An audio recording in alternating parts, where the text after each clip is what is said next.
Dr. David Mitchison. To inspire somebody, to be inspirational. That's like a breath of fresh air. All terms from breathing. Respiration, or at least external respiration, meaning the breathing process, is breathing in to inspire, to breathe out, expire. Let's talk about the anatomy, first of all, going from the nose, including the sinuses, down the back of the nose where it joins the pharynx, the nasopharynx. The pharynx, which is the common tube between the food and liquid and the air. The air going down, further down to the front tube where the pharynx separates into the trachea going to the front and the esophagus behind, the esophagus going down to the stomach and the trachea going down to the lungs. Well, let's start with the nose. The nose has hairs inside it, and the hairs are to start off the airflow becoming turbulent and also to catch the larger particles such as bees. The air having been breathed in through the external part of the nose is then twirled around by the fact that there are on each side 3 scroll-like projections of cartilage called the turbinates. And so the air that's breathed in starts to twirl around the inside of your nose, and that twirling process is so that the dust particles and other particles of foreign matter that are carried in the inspired air can be trapped in the sticky mucus that lines the inside of the nose. But you don't want to breathe those nasty particles down into your lungs. So you trap them in that mucus. Now, off each side of the nose, there are 4 sinuses, these big air cavities that are in the skull, in the bony part of the skull. And the purpose of these cavities is several-fold. The first purpose, of course, is to make the bone of the skull lighter, so that it doesn't weigh so much.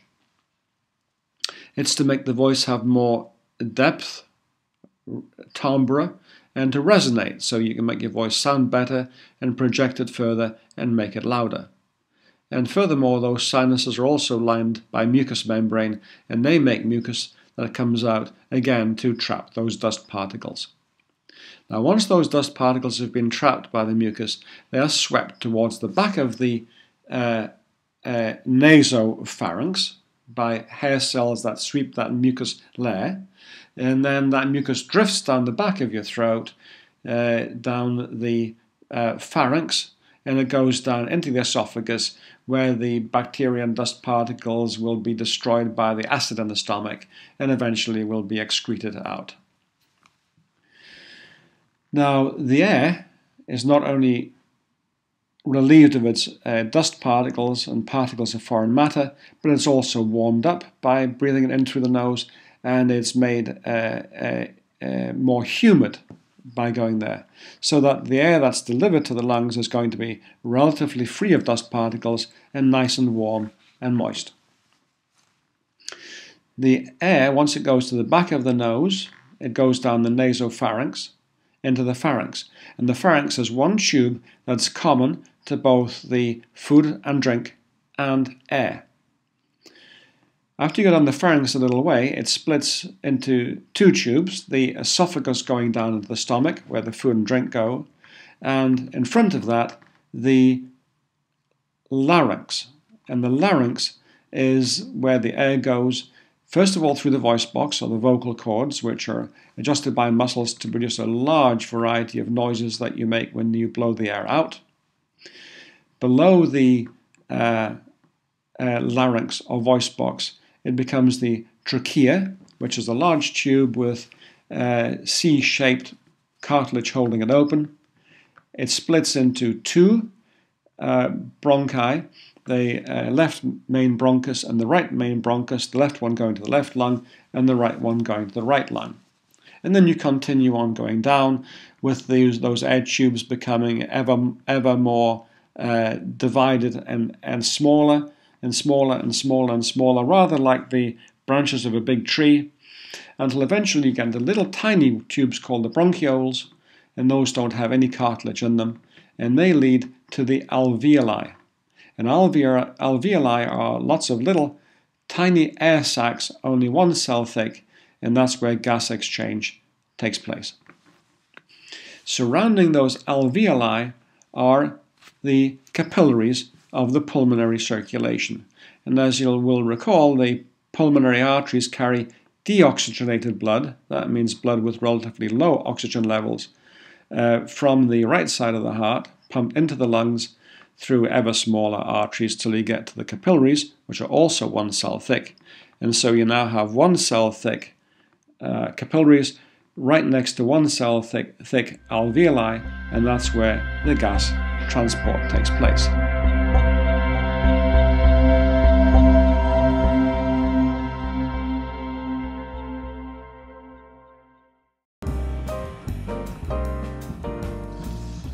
There's a term for the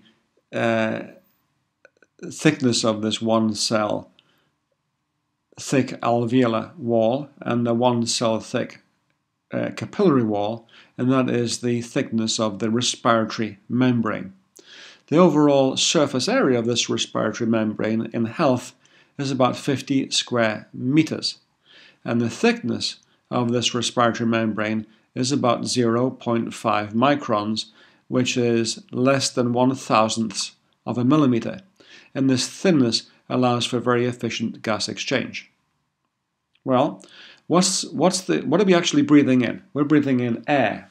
Now, air is almost 80% nitrogen and about 20% oxygen, with a tiny amount of carbon dioxide and a little bit of various other gases.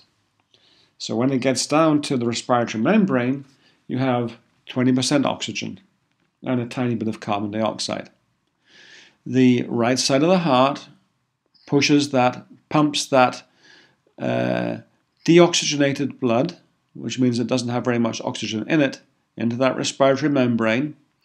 And the oxygen in the air that we breathe in is a lot higher, so that will diffuse across that respiratory membrane with the oxygen entering into that blood, so the blood becomes oxygenated and will then return through the pulmonary veins into the left side of the heart in order to be pumped out around the rest of the body.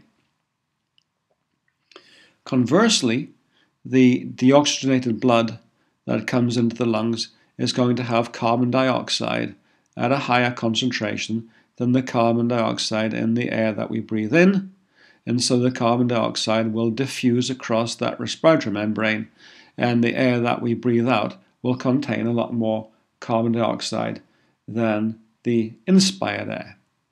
So, human beings are net producers of carbon dioxide and net users of oxygen. In fact, the animal kingdom, including humans, are the largest source of produced carbon dioxide in the world. And of course, carbon dioxide is a greenhouse gas, and so the animal kingdom, including humans, are the largest producers of this greenhouse gas and responsible in a large measure for global warming. Fortunately, the plant kingdom does the opposite. The plant kingdom, including trees, which are called the lungs of the earth, take in carbon dioxide and put out oxygen. At least they do during the daylight hours through the process of photosynthesis. It has to be said that at night time, plants reverse that process and take in oxygen and put out carbon dioxide in a process called respiration, just like humans do. Fortunately, the amounts of oxygen produced and the carbon dioxide taken in during photosynthesis are much larger than the opposite process of respiration. So the net effect of the plant kingdom is to take in carbon dioxide and to put out oxygen. So there's a nice balance, a nice homeostasis, a nice symmetry between the animal kingdom and the plant kingdom. As a little aside, it is perfectly acceptable to have plants and flowers in your bedroom during the daytime when they are putting out oxygen and taking in carbon dioxide, but you should take plants and flowers from your bedroom at night when they're putting out carbon dioxide and taking in oxygen. As a little further aside, President Reagan was widely derided when he said a good thing it is to chop down all those trees because they're putting out carbon dioxide, and he was widely derided for not knowing that trees were net producers of oxygen. And he said rather lamely that somebody had told him that trees did put out carbon dioxide. And in fact, he was right, but only partially right, because they do so at night time, although the process during the daytime, as we just said, is much more profound in that they are net producers of oxygen.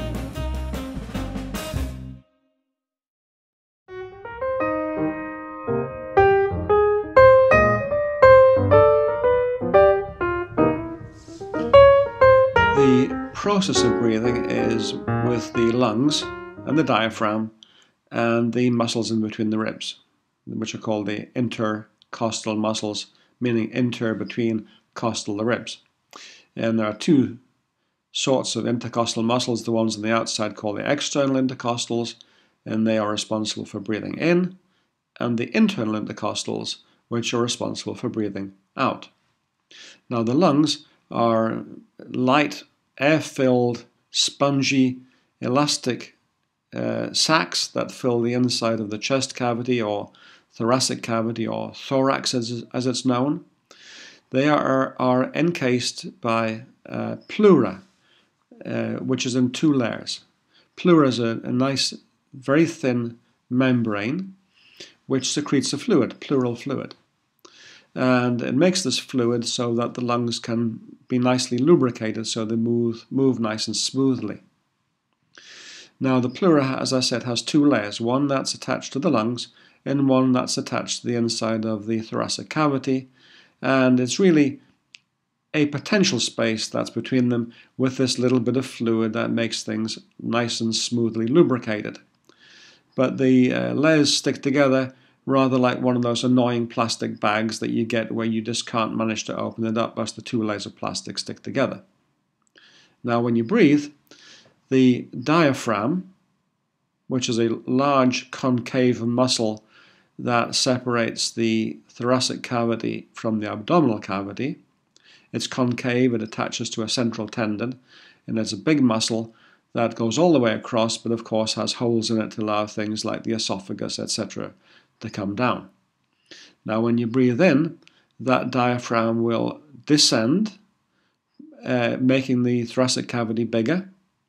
The external intercostal muscles will pull the ribs up and out, and the net effect of both those things is to make the thoracic cavity bigger.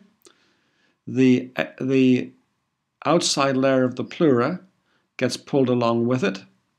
That has the inside layer of the pleura stuck to it, so it pulls that out, and the lungs passively follow, getting bigger and sucking air down the trachea, through the bronchi, through the bronchioles, into the alveolar sacs, and for the whole process of respiration to take place, and the blood to become oxygenated, and the blood to blow off the carbon dioxide. The blowing off process is with the lungs going down, and they go down because the diaphragm relaxes, it goes back up, making the thoracic cavity smaller. The external intercostal muscles relax, and the internal intercostal muscles contract, pulling the ribs down and in, squashing the lungs and forcing the air out and blowing off the carbon dioxide.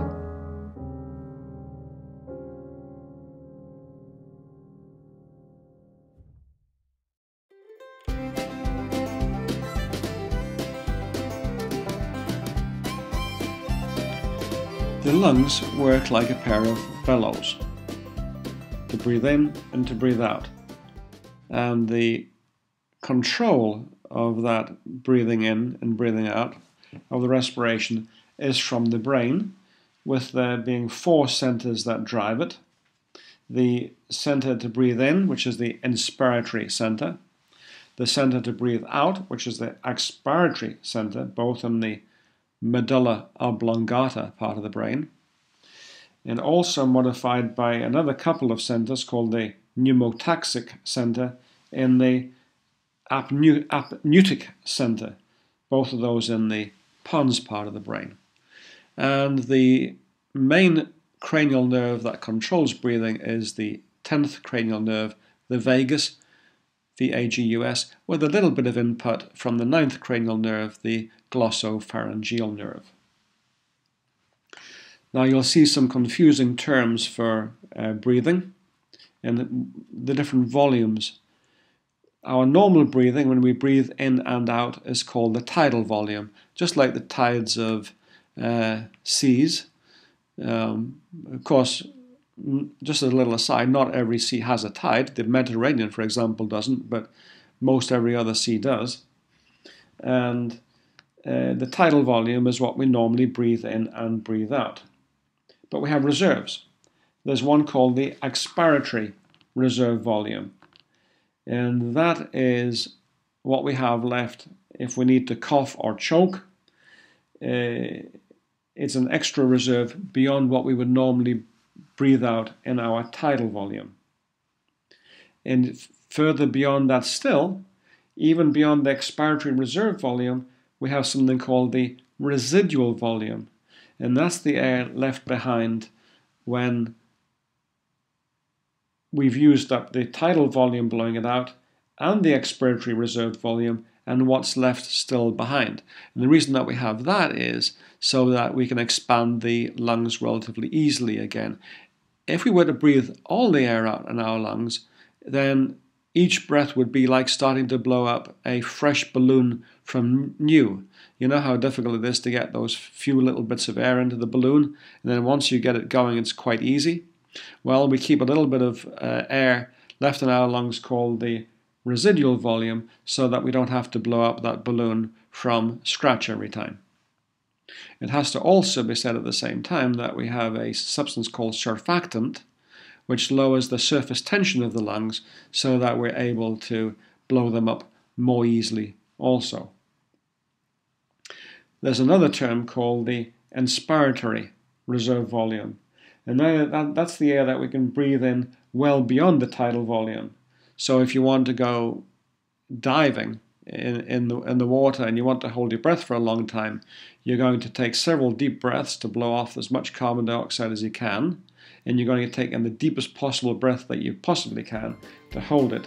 And that's called the inspiratory reserve volume.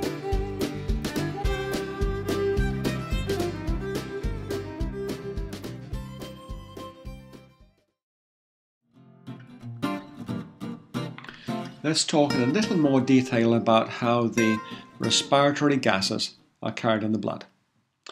When the blood leaves the lungs, it is oxygenated. It carries about 98% saturation with oxygen. A little bit of that oxygen is carried dissolved in the fluid of the blood, which is plasma, but most of the oxygen is carried within the red blood cells, the red blood corpuscles, by hemoglobin. Hemoglobin is a globular protein which is bound to 4 molecules of a red pigment called heme. Each heme has an ion, and the ion can bind reversibly to oxygen. And there are about 250 million hemoglobin molecules in each red blood cell. And so each one of those can carry has 4 molecules of heme, which can each carry an oxygen. So you're talking about 1 billion molecules of oxygen carried by each red blood cell. So a very effective transport mechanism. And so when those red blood cells are pushed around the heart and get to where they need to be to their target cells, the cells that need the oxygen, you're going to have now a very fine, thin capillary wall between the capillary and the cell wall that needs the oxygen. The oxygen concentration is going to be higher in that oxygenated blood than it is in the tissues, and the oxygen is going to diffuse into that cell that needs it. And it's going to be used by that cell to oxidize glucose to make the energy-rich compound known as ATP, adenosine triphosphate, the body's most efficient and common energy molecule. Conversely, those cells are going to have a higher carbon dioxide within them than the carbon dioxide in that oxygenated blood. and so the carbon dioxide is going to diffuse out of those cells and into the bloodstream. Then the carbon dioxide is mainly carried as bicarbonate ions. And the bicarbonate ions, when the red blood cells get to the lungs, are going to be converted into carbon dioxide again and breathed out.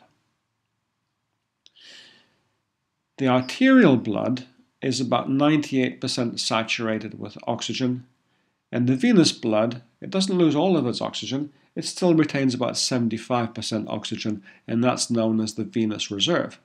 And so, for example, in certain states like heavy exercise, the body is going to be able to extract more of that oxygen from that venous blood and use it, even as the heart rate is being pumped up and the breathing rate's being pumped up in order to speed the process and oxygenate the blood coming back to it and back into the tissues again. So the body can use that venous reserve for sudden muscular movements, for example.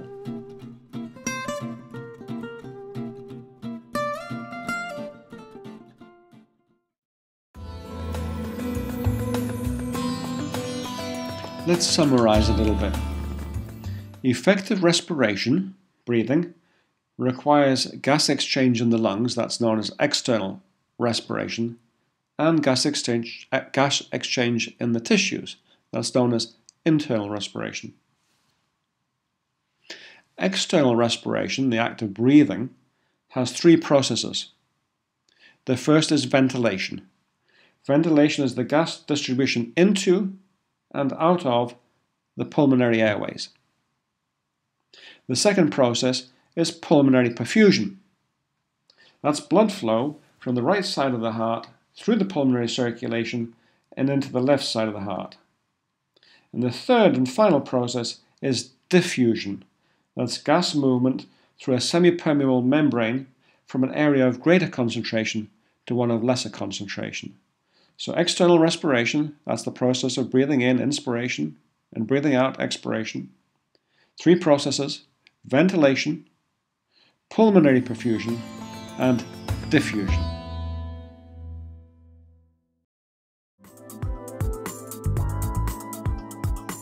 Let's talk about some of the common disorders and diseases of the respiratory tract.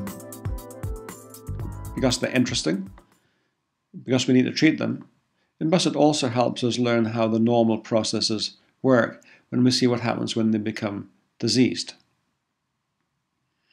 Let's talk first of all about the sinuses. The sinuses that we talked about coming off the nose and what they're for.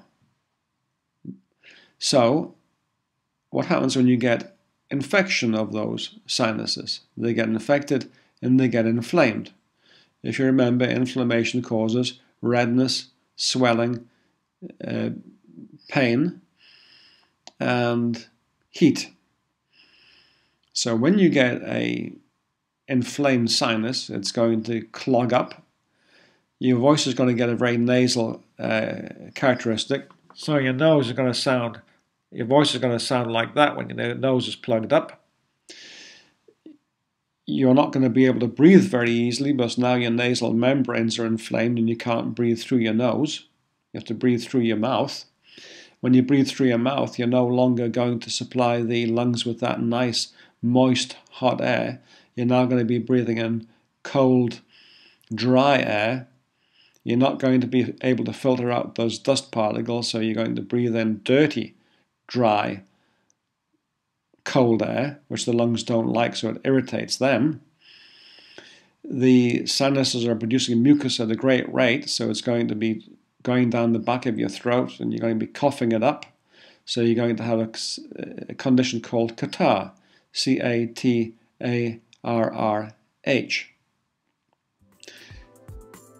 It's very common for this to not just be an acute sinusitis, but often goes on to be a chronic sinusitis with post-nasal drip.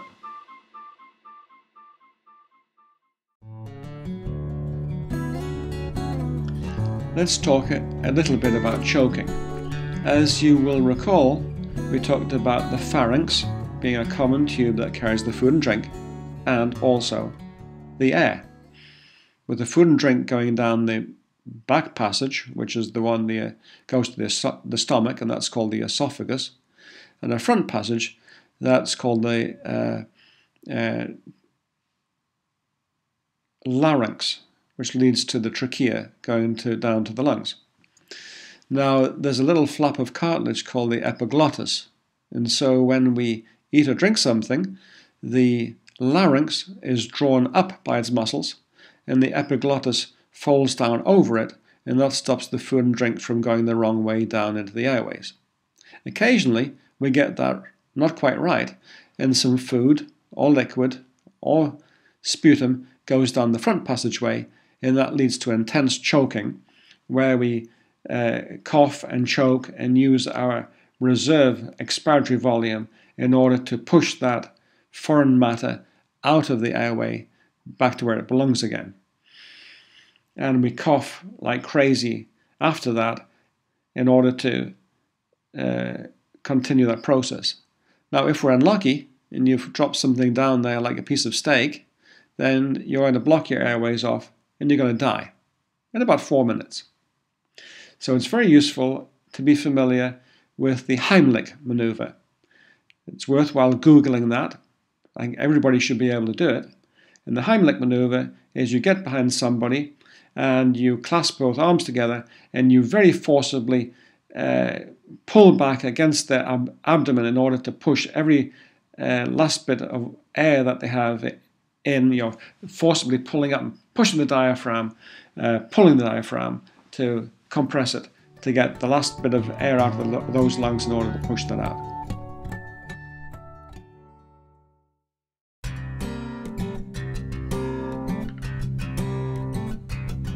Let's consider disease of the airways.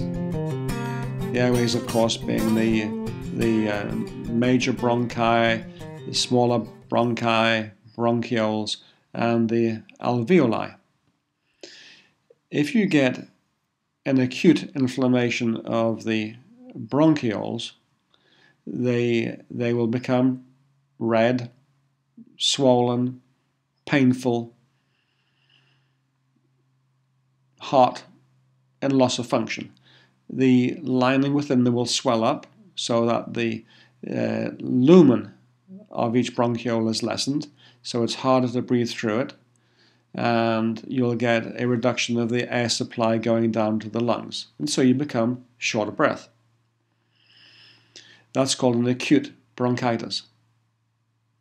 Now, if that condition becomes long-standing, it becomes a chronic bronchitis. And a chronic bronchitis is a restrictive airways disease combined with the production of a lot of mucus, thick, tenacious mucus that drops down and impairs gas exchange. You'll have to cough it up as much as you can. And it's also a very good breeding ground for bacteria. So chronic bronchitis also often leads to pneumonia, which is an infection and consolidation of part of a lung, so it's so thickened and waterlogged it just doesn't work. There's another condition known as emphysema.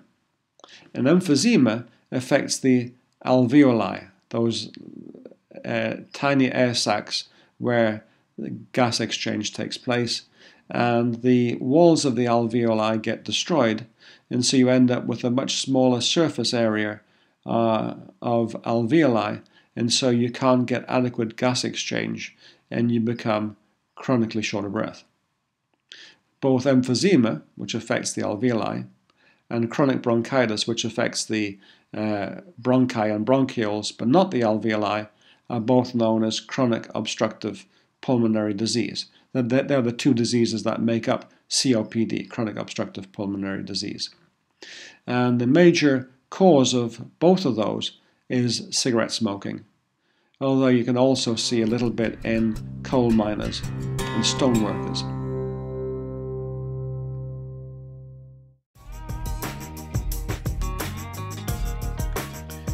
Let's talk a little bit more about how cigarette smoking can affect the lungs. The lungs have within them a layer of mucus made by the mucus-producing cells. And they have hair cells. And the hair cells sweep in one direction the mucus from the bottom of the lungs all the way up the bronchioles, bronchi, and up over, and eventually pushed out of the larynx, and it will then glide down the esophagus into the stomach as the mucus does from the nose. And that carries any foreign particles, any dust particles, cold particles, stone particles, you mention it, that's going to be trapped in the mucus and swept out of the lungs. Cigarette smoking stops the hair cells working. Their ciliae just stop working altogether. At least that's what happens if you take a non-smoker and give them a cigarette to smoke. If you look at people who smoke a lot, you'll find that the hair cells actually do work, but very slowly and in a disorganized fashion, so that the mucus production is really not swept out of the lungs very well. And that's why in the morning, smokers have to have a smoker's cough. They've got to hack away like crazy to get that thick, nasty mucus out of the lungs. As we've already discussed, smoking also causes chronic bronchitis, that restriction in airway diameter, and also production of a lot of nasty, thick, tenacious mucus.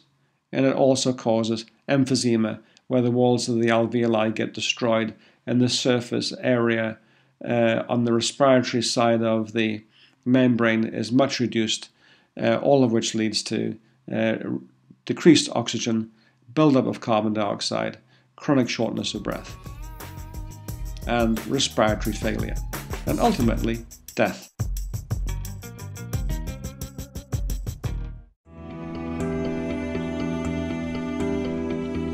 We should also talk about asthma. Asthma, which comes from the Greek word meaning panting, is a very common chronic lung disease.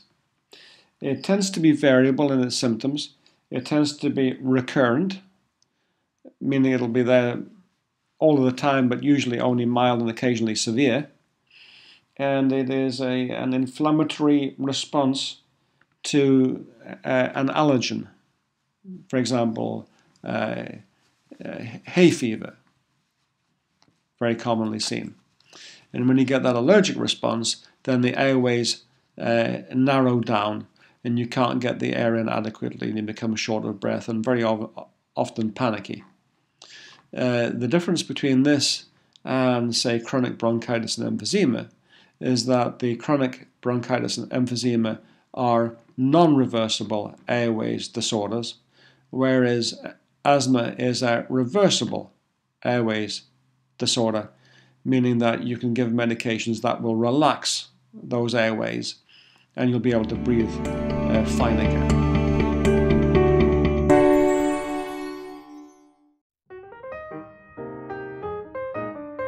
Some advice.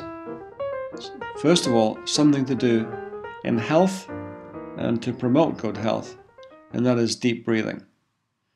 Ideally, beautiful fresh country air. And one should do this at least twice a day, in the morning and at night. And it should be done with nice deep breathing, about 10 times. To breathe in, you throw your arms back, put your head back, and you breathe in as much as you possibly can. And when you've done that, then you suck in a little bit more air till you can't hold any more. You hold it, and then you expel it completely, including pushing on your chest, and then blowing off the last little bit of gas in your lungs that you possibly can, is like a whistle, and then repeating the process 10 times in the morning and 10 times at night. And it keeps your chest capacity to its maximum. It expands those alveoli and the base of your lungs that you're keeping in reserve, the ones on the top of your lung that you're keeping in reserve, the ones that are normally collapsed and not taking part in your tidal volume, and it just promotes excellent health.